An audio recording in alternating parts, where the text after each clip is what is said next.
इस वीडियो में भी मैंने क्लेफ्ट सेंटेंसेस के बारे में चर्चा किया है। क्लेफ्ट सेंटेंसेस का मतलब होता है किसी बात पर एम्फेसिस करना, किसी बात पर दबाव देना।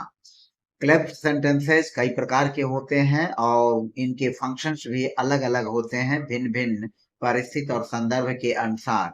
क्लेफ्ट सेंटेंसेस के पहले यूजेस के बारे में समरी पार्ट के रूप में देख लेते हैं।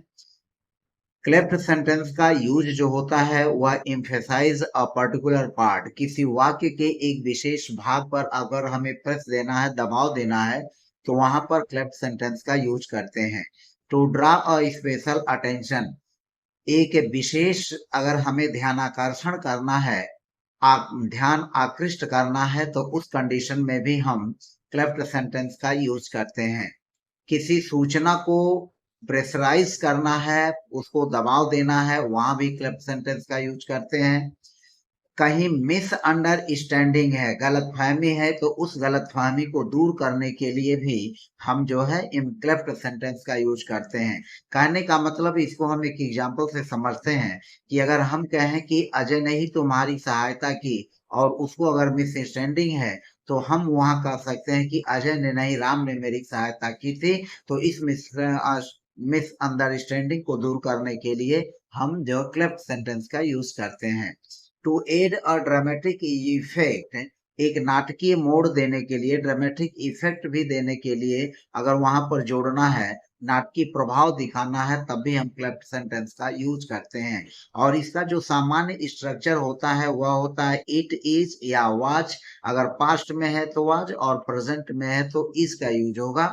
और जिस पार्ट पर हमें दबाव देना है, इम्फेसिस देना है, वाक्य के जिस पार्ट पर हम प्रेस करेंगे उसके लिए पर यहाँ पर हम लिखेंगे, उसके बाद दैट या हु या विच, इन तीनों में से किसी का यूज करेंगे। अगर प्राणी है तो हु का यूज करेंगे, छोटा छोटे प्राणी है या निर्जीव वस्तु है तो दैट का प्रयोग करेंगे।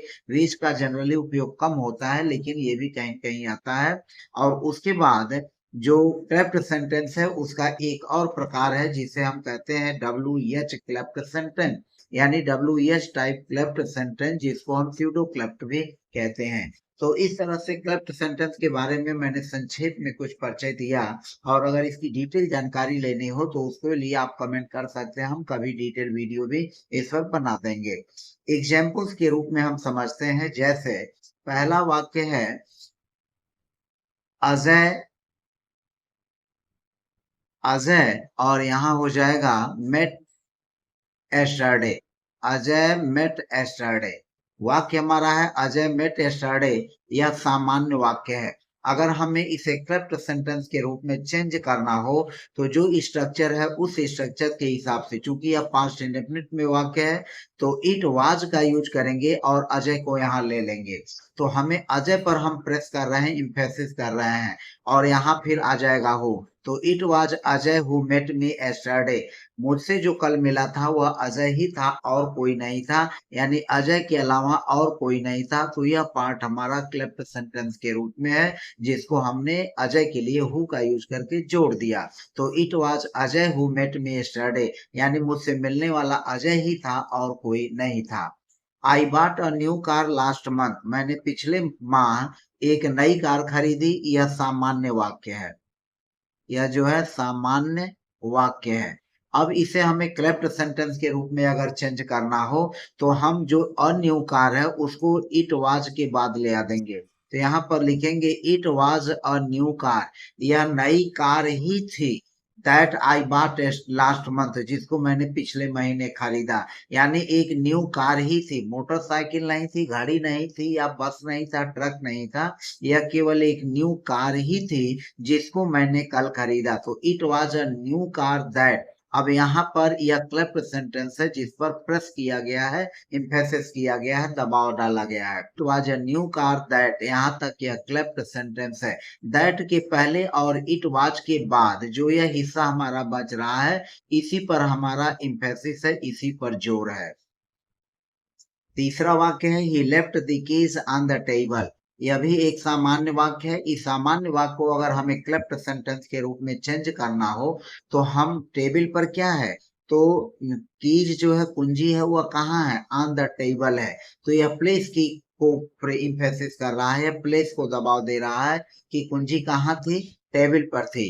तो it was on the table, it was on the table that he left the keys।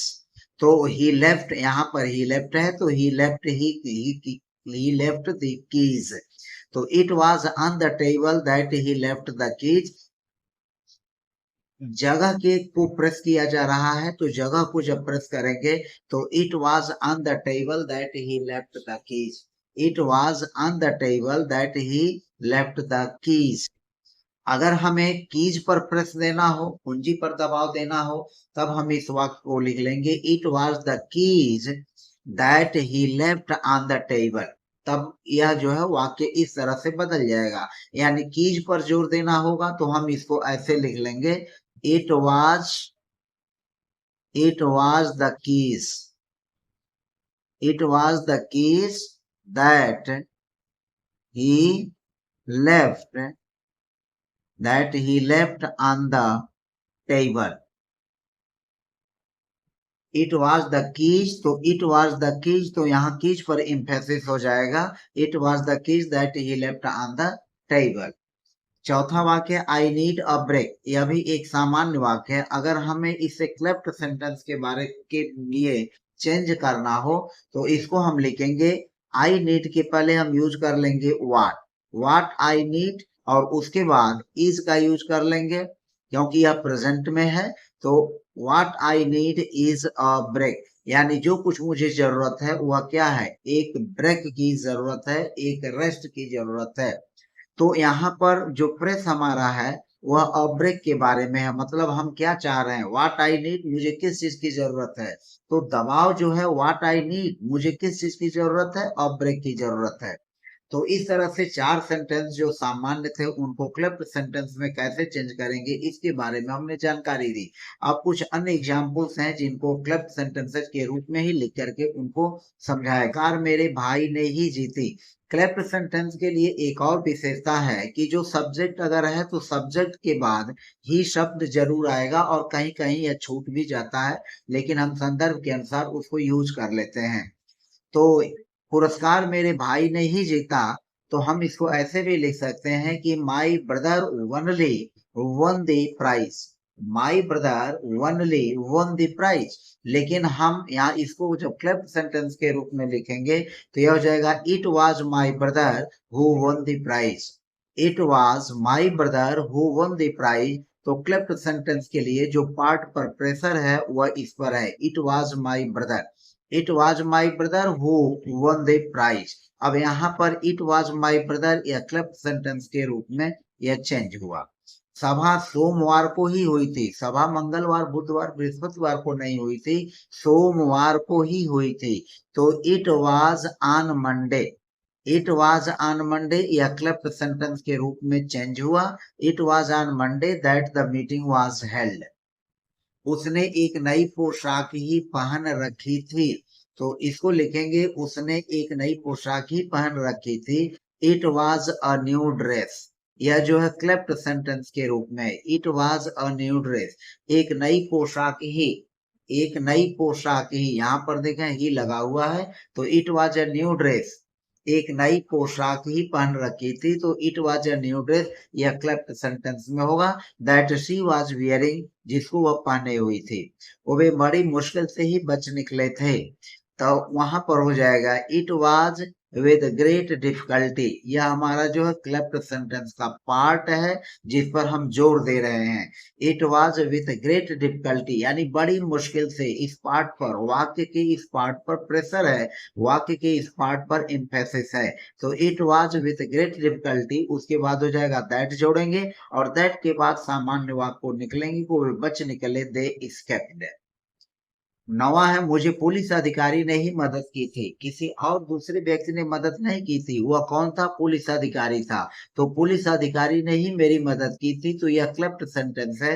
It was the police officer, it was the police officer, यह क्लिप्ड सेंटेंस का प्रेशर वाला पार्ट हुआ, और उसके बाद हु हेल्प्ड मी, जिसने मेरी मदद की थी। तो मुझे पुलिस अधिकारी ने ही मदद की थी, it was the police officer who helped मी।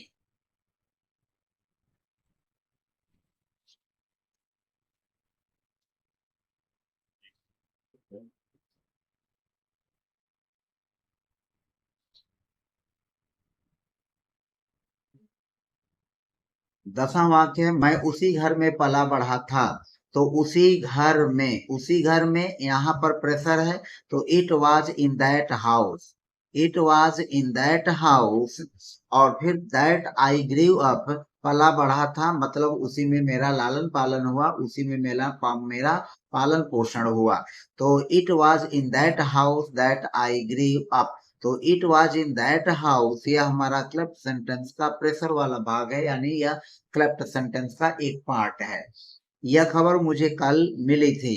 तो इट वाज एस्टरडे, यानी खबर मुझे कल ही मिल गई थी। तो यहाँ प्रेशर कल पर है, न तो खबर पर प्रेशर है और न तो मुझे पर प्रेशर है। प्रेशर किस पर है? कल पर है। तो it was yesterday that I got the news, यानी यह खबर मुझे कल ही मिली थी। तो कल ही मिली थी, तो it was yesterday that I got the news.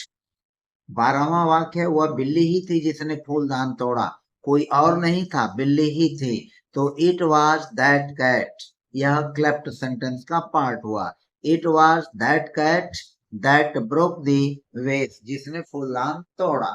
तो यहाँ पर दैट के बाद ब्रोक वर्ब आ जाएगा, वर्ब के बाद हमारा ऑब्जेक्ट हो गया। तो it was that cat that broke the vase. तेज धूप के कारण ही मैंने अपनी आंखें बंद कर ली थी। तेज धूप के कारण ही, तो तेज धूप के कारण ही, यही हमारा क्लिप्ड सेंटेंस का क्लिप्ड सेंटेंस है, इस पूरे वाक्य का एक पार्ट है। तो it was the bright sun, it was the bright sun, और उसके बाद that it was the bright sun, it was the bright sun, यह क्लिप्ड सेंटेंस हुआ, उस वाक्य का पार्ट हुआ clipped sentence. That made me close my eyes, that made me close my eye, चूंकि यह प्रणर्थक क्रिया है, कॉजेटिव वर्ब का इसमें यूज किया गया है। तो दैट मेड और मी और फिर क्लोज आई, मेक के बाद क्लोज के लिए वर्ब की थर्ड फॉर्म का यूज नहीं करते। और यहाँ पर मेड के बाद मी ऑब्जेक्ट है, उसके बाद यहाँ पर टू व्याकरण के नियम के अनुसार होना चाहिए, लेकिन चूंकि मेक है तो मेक के बाद कॉजेटिव वर्ब के रूप में यहाँ पर टू का यूज नहीं होगा। That made me close my eyes. संगीत ने ही मुझे नचाया था, किसने नचाया था? संगीत ने ही, और किसी ने नहीं, संगीत ने ही। तो इट वाज द म्यूजिक, इस पूरे वाक्य का यह एक क्लप्ट सेंटेंस है, यानी क्लप्ट पार्ट है। तो इट वाज द म्यूजिक, संगीत ने ही, दैट मेड मी डांस, यह भी कॉजेटिव वर्ब है। तो कॉजेटिव वर्ब के नाते मेड और मेड के बाद मी ऑब्जेक्ट हुआ, ऑब्जेक्ट के बाद डांस फिर लिखा गया, इस डांस के पहले टू का यूज नहीं करेंगे। तो it was the music that made me dance. 15वां वाक्य, मुझे खाना बनाना मेरी माँ ने ही सिखाया था। अब यहाँ पर देखें, मेरी माँ ने ही, तो इस पर जो है प्रेशर है, वाक्य के इस भाग पर, पार्ट पर यहाँ प्रेशर है। मेरी माँ ने ही, तो माई मदर, तो it was my mother, it was my mother, यानी यह मेरी माँ ही थी। हु माने जिसने, टाट माने सिखाया, मी मीन्स मुझे, टू कुक मीन्स खाना बनाना। तो यह मेरी माँ ही थी जिसने मुझे खाना बनाना सिखाया। उसी को शॉर्ट में लिखा गया कि मुझे खाना बनाना मेरी माँ ने ही सिखाया था। बशर्ते हम इसको लंबा करके लिखें तो दूसरे वाक्य रूप में भी लिख सकते हैं कि यह मेरी माँ ही थी जिसने मुझे खाना बनाना सिखाया था, या मुझे खाना बनाना सिखाया। तो it was my mother who टाट मी टू कुक। 16वां वाक्य, उसकी जिद ही झगड़े की वजह बनी। जिद ही, उसकी जिद ही, यही जो है क्लेफ्ट पार्ट है, यानी क्लेफ्ट सेंटेंस है वाक्य का। तो it was his stubbornness, it was his stubbornness, stubbornness means जिद, तो उसकी जिद ही थी। और क्या हुआ? दैट, यहाँ दैट की जगह हम चूंकि स्टबबर्नेस है, तो दैट की जगह विच का भी यूज कर सकते हैं। That lead to the argument, that lead to the, sorry, that led to the argument, जो झगड़े का वजह बनी, झगड़े का कारण बनी। अचानक हुई बारिश ने हमारी पिकनिक खराब कर दी थी। तो अचानक हुई बारिश ने ही, तो यह क्लेफ्ट पार्ट हुआ वाक्य का। तो it was the sudden rain, it was the sudden rain, यानी अचानक हुई बारिश ने दैट स्पॉइल्ड आवर पिकनिक, हमारी पिकनिक को खराब कर दी थी। तो it was the sudden rain कहने का मतलब कि अब अचानक हुई वर्षा ही थी जिसने हमारी पिकनिक को खराब कर दिया। तो it was the sudden rain that spoiled our picnic, it was the sudden rain that spoiled our picnic. तो इस तरह से 17 एग्जाम्पल के माध्यम से हमने क्लिप्ड सेंटेंसेस के बारे में चर्चा किया। मैंने इसके पहले भी एक वीडियो क्लिप्ड सेंटेंस के बारे में डाला है, उसको आप देख करके और भी क्लियरिफाई कर सकते हैं। हमने इन 17 वाक्यों के आधार पर जो भी क्लिप सेंटेंस के बारे में जानकारी दी, उसके बारे में आपकी क्या राय है कमेंट करना न भूलेंगे। और यदि आप मेरे चैनल पर नए हैं तो प्लीज चैनल को सब्सक्राइब कर लीजिए और बेल आइकन भी दबा दीजिए ताकि नोटिफिकेशंस आपको मिलता रहे। मिलते हैं नेक्स्ट वीडियो में, पुनः हम एक क्लिप्ड सेंटेंसेस के बारे में ही अगली वीडियो में चर्चा करेंगे। तो देखते रहिए मेरा चैनल इंग्लिश क्लासेज ऑलवेज। मस्त रहें, खुश रहें, धन्यवाद।